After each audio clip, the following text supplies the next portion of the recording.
hold on to your vinyl. It's Prog Hat. Hello folks, welcome back to the Prog Hat channel. I hope you are doing well. Had a thought the other day, and I must have heard this from somebody, but it made sense. The thought is about music, and this is going to get into the video of some records that I listened to. Music makes us go back and listen to something we need to hear again. That's true. Today started off where, I'm doing the surfing through the Instagram, and I see a lot of records that I love. People are posting or sharing in those reels. Is that what they call them? Reels or TikToks or whatever? I don't know. I don't do TikTok or too many reels that I know of, but if I do, I didn't know I was doing them. But yeah, there were some records posted, and I was like, you know what? I need to go and visit that old friend. So I picked out 5 records that I listened to today, which is Sunday, and wanted to share my thoughts about them. So let's go ahead and get into this video. And again, thanks for your support and stopping by and clicking on this video. The first album. This band was only known for one hit, and for some reason, I don't know what it is. I don't know if it's people stopped listening to them, the radio stopped playing them, the times they are changing or something. I don't know.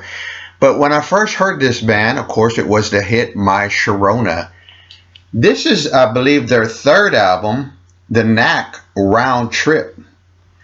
This is one of my favorite albums by them.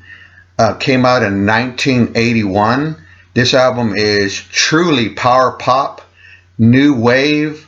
I love the guitar rhythms, the harmonics,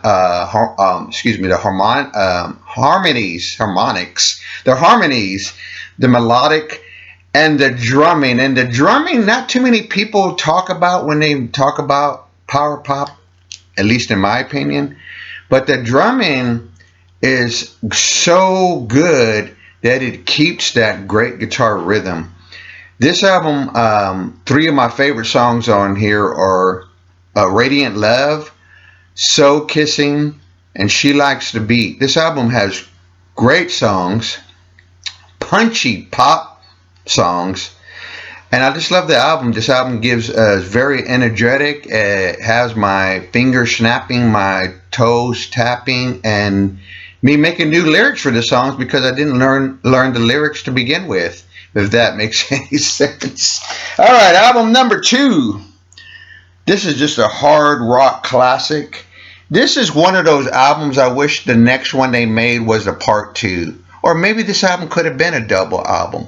I would have loved that, but what do I know? I'm talking about a hard rock classic from 1974, Get Your Wings by Aerosmith. Someone posted this, like I mentioned, but they had like a new reissue copy, and the vinyl was gold. Looked really nice, sounded good. This album is just great classic hard rock, blues. I love Steven Tyler's vocals, even though I read some things where they criticized them. I don't know why anybody would criticize these early Aerosmith albums. I really don't. Unless they're just not listening. I don't know. I'm not trying to stir the pot there, but this album has some metal. It has sax and jazz. I love Train Kept a Rollin'. I had a chance to see them do that back in the Done with Mirrors tour. It was really energetic. Space. That song has a little bit of a metal edge to it. It is such a classic song. Don't ever know if they ever did it live. Songs of Wither. I hope I said that correctly. Those are some real good classic albums on this album here. The album is very energetic and raw, and I think it's one of their best studio efforts, and it's probably my all-time favorite album by Aerosmith. Here's the back cover. But yeah, I love this record. I love that it has those dark overtones to some of the songs, and I would have liked the next one to have some more of that. Toys in the Attic is phenomenal, but I was hoping to get Your Wings Part 2. All right, folks, moving right along. The third album. Now, I have it on a 3 LP set, and from what I remember back when I was young, I only know maybe a few bands that made 3 album sets. And the ones that I remember is Rush and Kiss, where it had like their first 3 records packaged in really cool packaging.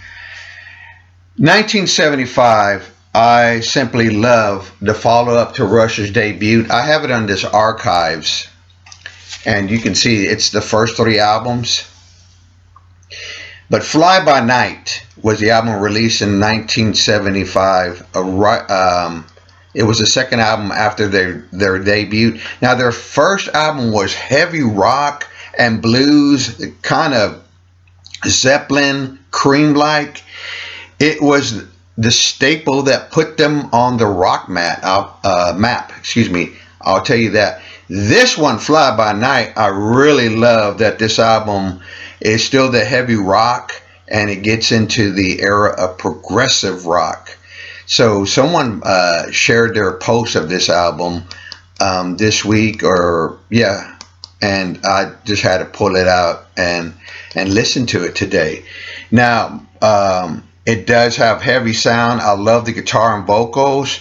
This is also, as we all know, new drummer, Neil Peart. Hopefully I said that correctly.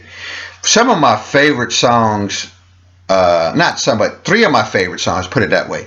Anthem, love that heavy sound, those complex changes.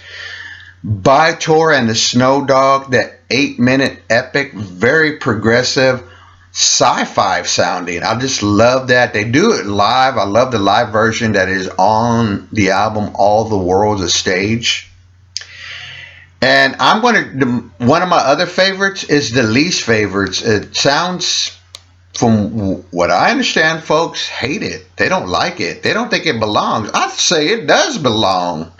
That's just my opinion. And with that one, I am stirring the pot. And that's the folky Rivendell. I love that song. I love the guitar playing. It's like a Zepp-like song. It's just really good. I love the vocals, the lyrics. It's one of their staples, one of their gems, like Closer to the Heart. You know, don't know if they ever did it live, but I wouldn't mind hearing a live version of it. Maybe Will's Rush page, he might have known of a live version of it. Making Memories is another one. I love that song. It's a very underrated song. Another song with some great acoustic guitar playing. Reminds me of the Who song Going Mobile from Who's Next. There we go. The third one now. Fly By Night, 1975. Really a good, solid album. Well, here at the Prog Hat Homestead, I play a mixture of types of different genres of music, from classical to world to jazz to progressive. It's like a triangle and it repeats. You know, there's been threads before where I've seen like, what makes you pull that record? What decides the day? And sometimes I don't know. I just look at the collection and just make a random grab. And then it's from jazz to blues. You know, it goes into various places. I love progressive rock music. I do. It's my favorite genre. This one is a jazz acoustic. This album is a warm and acoustic sounding record, and I'm talking about 1960 Sketches of Spain. I love this record. I love this record more at times than Kind of Blue.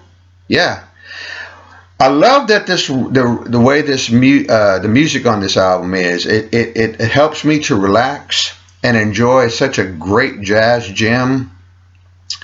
I love that it also has other types of genres of music in this on this album, like Latin classical music, some fusion. It does have some fusion vibes in it. Maybe that's where we're going to see later on that became the album Bitches Brew. I don't know. That's just my thought. This is an album, like I said, this is what I like about jazz albums, where it can just touch other types of genres of jazz. Peaceful vibes with this album. Sketches of Spain, high on the jazz list with me. Now we're for the final album. No drum roll needed.